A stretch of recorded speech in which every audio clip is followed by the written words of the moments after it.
President Zelensky, I'm honored to welcome you back to the White House. We spent an awful lot of time on the telephone as well as on video, but it's good to see you in person again.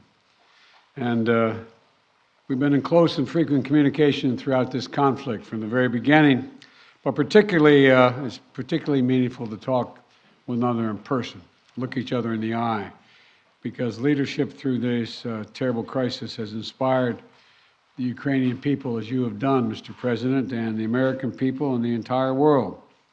This visit to Washington, your first trip outside Ukraine since February, comes as President Putin is escalating his attacks, his brutal attacks, targeting critical infrastructure to make life as hard as possible for not only innocent Ukrainians, but children and young children, and everything from orphanages to schools. It's just outrageous what he's doing.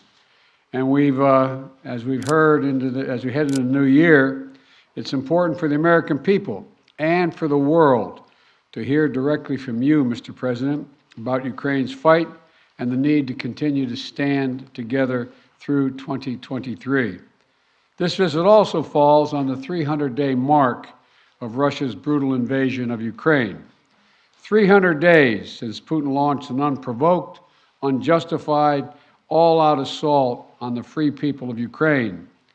300 days of Ukrainian people showing Russia and the world their steel backbone, their love of country, and their unbreakable determination, and I emphasize unbreakable determination, to choose their own path. To Ukrainian people, I say to them all, you have demonstrated, you have shown your strong stand against aggression in the face of the imperial appetites of autocrats who wrongfully believe they might be able to make might right, and they're not able to do it. Thus far, they've stood alone, and but you haven't stood alone. You have had significant help. We've never stand alone. You will never stand alone. When Ukraine's freedom was threatened, the American people, like generations of Americans before us, did not hesitate.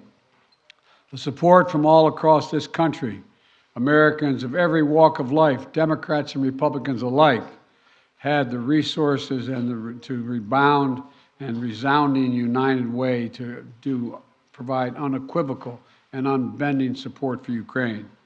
Because we understand in our bones that Ukraine's fight is part of something much bigger.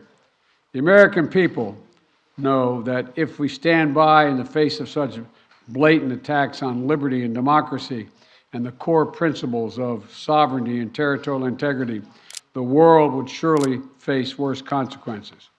And as I said, when Putin rolled his tanks into Ukraine in February, American people are prepared to have us stand up to bullies, stand up for freedom. That's who we are as Americans, and that's exactly what we've done. Even before the invasion began and Putin threatened Ukraine by building up his forces, we helped make sure Ukraine would be prepared to defend itself, even before they crossed into Ukraine. We provided a steady stream of defensive weapons, including air defense systems and artillery, ammunition, and so much more. And we've not done it alone. From the very beginning, the United States rallied allies and partners from around the world to stand strong with Ukraine and impose unprecedented, and I emphasize unprecedented, sanctions and export controls on Russia, making it harder for the Kremlin to wage this brutal war. More than 50 nations have committed nearly 2,000 tanks and other armored vehicles, more than 800 artillery systems, more than 2 million rounds of artillery ammunition, and more than 50 advanced multiple rocket launching systems, anti-ship and air defense systems, all to strengthen Ukraine.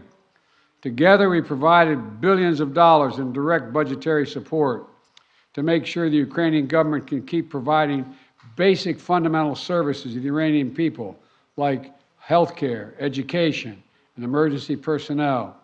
This includes another $2 billion that in direct budget support from the American people that the World Bank distributed earlier this week. We provided humanitarian assistance to help the millions of Ukrainians who have been forced to flee their homes because of Putin's inhumane, brutal war. Communities across Europe have opened their hearts and their homes to help Ukrainians in need.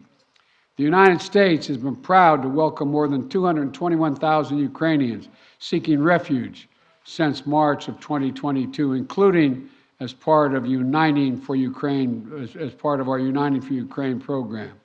And today, USAID is committing more than $374 million in urgently needed humanitarian assistance for Ukraine.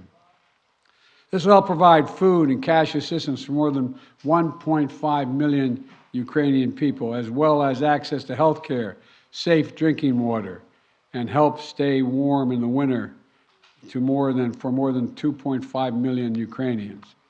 The United States and our allies and partners around the world have delivered a broad range of assistance at historic speed and has been critical to bolstering Ukraine's success thus far. Ukraine has won the Battle of Kyiv, has won the Battle of Kherson, has won the Battle of Kharkiv. Ukraine has defied Russia's expectations at every single turn.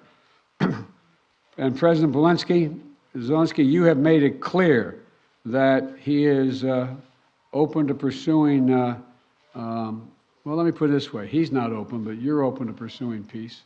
You're open to pursuing a just peace. We also know that Putin has no intention of stopping this cruel war. And the United States is committed to ensuring that the brave Ukrainian people can continue to defend their country against Russian aggressions as long as it takes. And I want to thank the members of Congress for their broad bipartisan support to Ukraine. And I look forward to signing the omnibus bill soon, which includes $45 billion in additional funding for Ukraine. I'll also sign into law the National Defense Authorization Act, which includes authorities to make it easier for the Department of Defense to procure critical munitions and defense materials for Ukraine and other key materials to strengthen our national security. Today, I'm announcing the next tranche of our security assistance to Ukraine. $1.85 billion package of security assistance that includes both direct transfers of equipment that Ukraine needs, as well as contracts to supply ammunition Ukraine will need in the months ahead for its artillery, its tanks, and its rocket launchers. Critically, in addition to these new capabilities, like precision aerial munitions, the package will include a Patriot missile battery, which will train Ukrainian forces to operate as part of the ongoing effort to help bolster Ukraine's air defense. It's going to take some time to complete the necessary training, but the Patriot battery will be another critical asset for Ukraine as it defends itself against Russian aggression.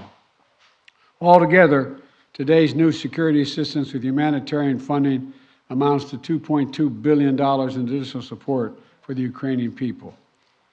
We should be clear about what Russia's doing. It is purposefully attacking Ukraine's critical infrastructure, destroying the systems to provide heat and light to the Ukrainian people during the coldest, darkest part of the year.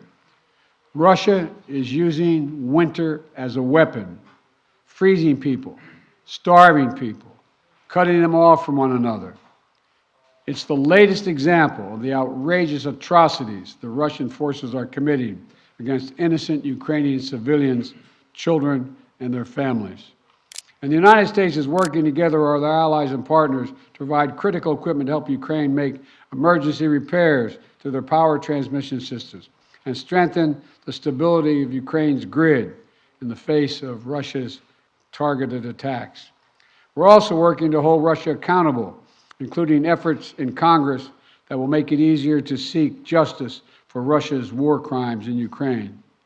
Let me close with this. Tonight is the fourth night of Hanukkah, a time when Jewish people around the world, President Zelensky and many of the families among them, honor the timeless miracle, the small band of warriors fighting for their values and their freedom against a much larger foe, and how they endured and how they overcame. How the flame of faith, with only enough oil for one day, burned brightly for 8 days. A story of survival and resilience that reminds us that the coldest days of the year, that light will always prevail over darkness, and hope drives away despair. And that the human spirit is unconquerable as long as there are good people willing to do what is right. This year has brought so much needless suffering and loss to the Ukrainian people. But I want you to know, President Zelensky, I want you to know that all the people of Ukraine to know as well. The American people have been with you every step of the way, and we will stay with you. We will stay with you for as long as it takes. What you're doing, what you've achieved, it matters not just to Ukraine, but to the entire world. And together, I have no doubt we'll keep the flame of liberty burning bright, and the light will remain and prevail over the darkness. Thank you for being here, Mr. President. We're going to stand with you.